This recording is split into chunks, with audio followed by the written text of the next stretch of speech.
Mr. Chandra now for about 5 years, and one of the simplest gentlemen you can ever meet. You would have never seen him surrounded by any security guards, extremely rooted to the culture. If you are at his house, you might be given tea or coffee in Taj crockery, but his coffee would still come in his steel ka katori.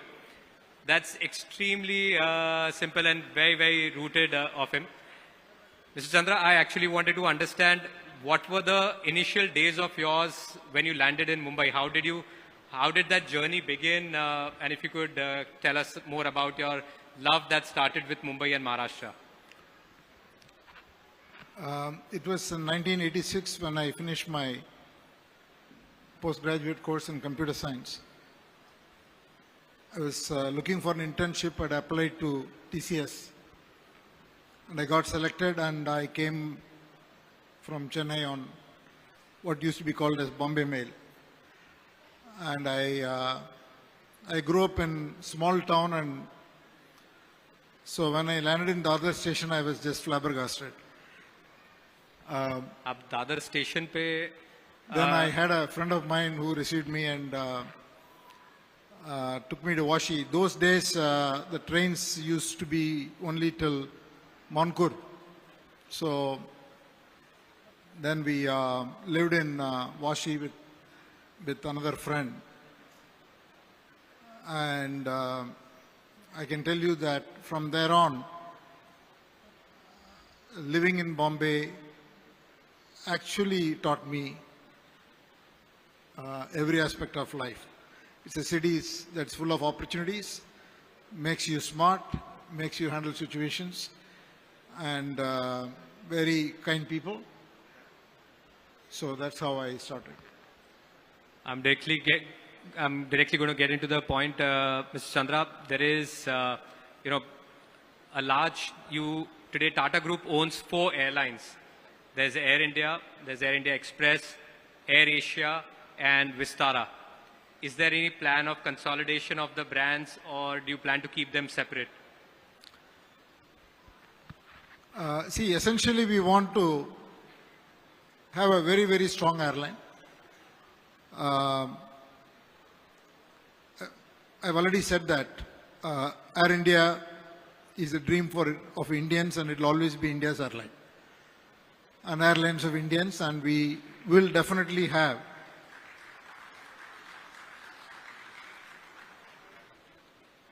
both full services and LCC,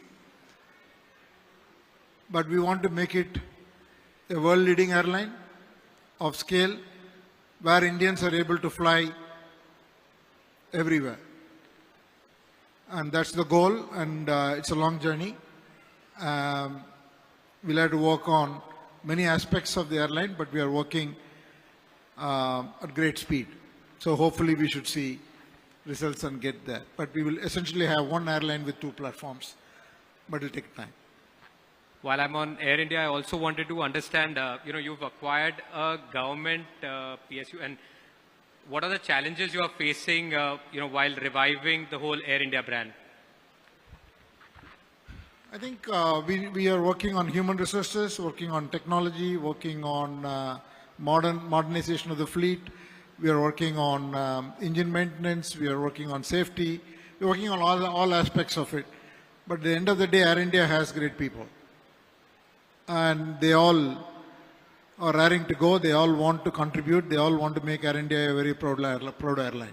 So I think I'm grateful to all the Air Indians who are relentlessly working towards making Air India a great airline, which I'm sure is going to happen. It's a question of few years. Another sunrise sector, which has been growing in a very large way in India. As we speak, the 5G services are being rolled out. So the Tata Telecommunications, the Tata Teleservices, is there any plan, like do you plan to kind of make it more of a consumer brand, or do you plan to keep it at an enterprise and an infrastructure company? So on the 5G, we don't have plans for getting into consumer business. We have exited the business. But we are building. In fact, we have built modern technology for providing 4G, 5G and investing in 6G.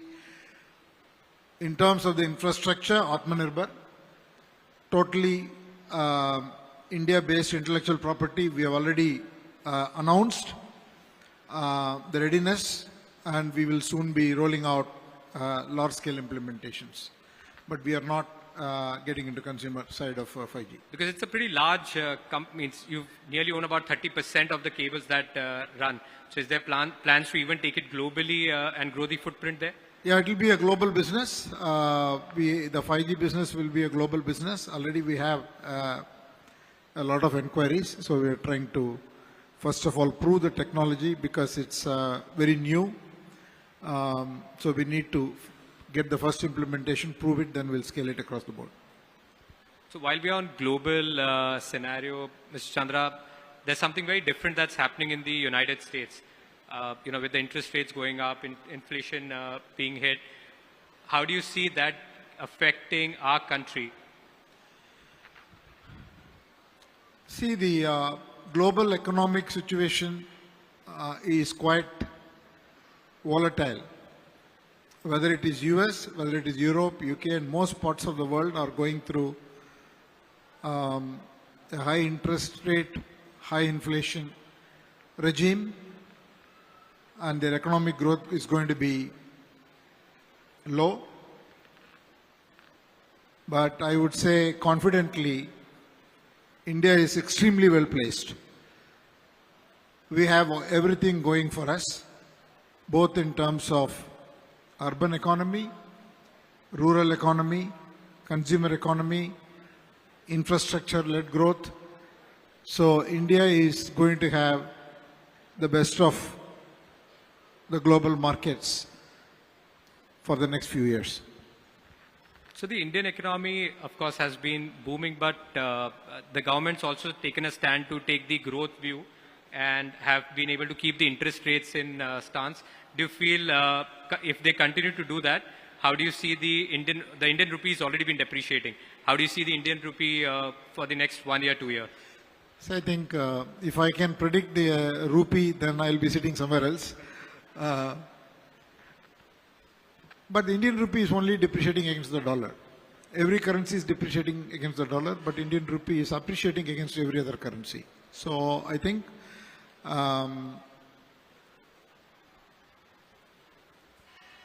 while we will have to manage inflation, I strongly believe we have to support growth. We have tremendous growth opportunity, whether it is for India or for Maharashtra. There are tremendous opportunities. Fadnavis-ji and Eknath Shinde-ji are sitting there, but I know there are tremendous plans for Maharashtra's growth. I definitely see India becoming a $5 trillion economy very soon, and Maharashtra becoming a $1 trillion economy under the leadership of Eknath Shinde-ji and Devendra Fadnavis-ji. Since the CM is here, DCM is here, any plans of further investments in Maharashtra, Mr. Chandra? So we are in constant touch, and both the CM and Deputy CM have got lots of plans, and we are in constant touch, and we will work out a plan, and there are immense possibilities for the TaTa Group as well as for many other groups, Indian and overseas, for growth in Maharashtra, be it in electronics, be it in renewable energy, be it in electric vehicles, be it in a number of other modern sectors. On the personal side, all three brothers, both your older brothers, have also done phenomenally well, are at CXO positions at large conglomerates. आप लोगों ने कौन सा चक्की का आटा खा के आप लोग बड़े हुए हैं? Means what? I don't know about that. What's been the background? How what was the upbringing like for all three of you to be so successful? The upbringing was very simple. You can do anything you want as long as you score 100 in math. That was the only rule at home. Otherwise, no questions asked. We've got Mrs. Chandra also here. I would have I wish I would have asked her before she came here. But, when was the last time both of you all actually saw a movie together? See, I must, what movie? See, Ranveer is sitting there, and I'm going to be very scared to answer this question. I generally don't see movies. So I'm very I watch movies in small packets. I don't watch the whole movie. I'll fast forward. I'll watch some good song. I'll watch. Ranveer, that is true for every other movie other than your movies. I watch all your movies. I went to the theater. The last movie I went to the theater to watch along with my wife Lalita and all my friends. We booked the whole theater. 1983.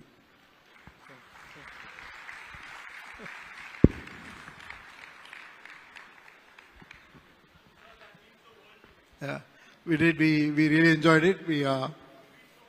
No. So because all of us growing up heard the commentary of the 1983 match ball by ball. And in fact, in India has 1 billion cricket fanatics. I am one of them. So I can pretty much say the score, ball, stroke of every single delivery of the 1983 World Cup. That's great. And, I was, my older brother's here, who's the managing director of the company, Mr. Devendra Dada, and both of us were chatting about it. And he said it must have been such a difficult thing when you took over from CEO to the chairman. There was a certain legacy, you were mentioning you worked under Mr. J.R.D. Tata, then Mr. Ratan Tata. And it must have been quite a journey to take over as the chairman. But what's one of the biggest challenges you faced in the last, 2017 till now, after you've taken over as the chairman of the company? I think the first thing is when you take over from such legends, you should never think you are taking over. Okay, if you think that you want to be them or you have such big shoes to fill, then you can never attempt to do your job.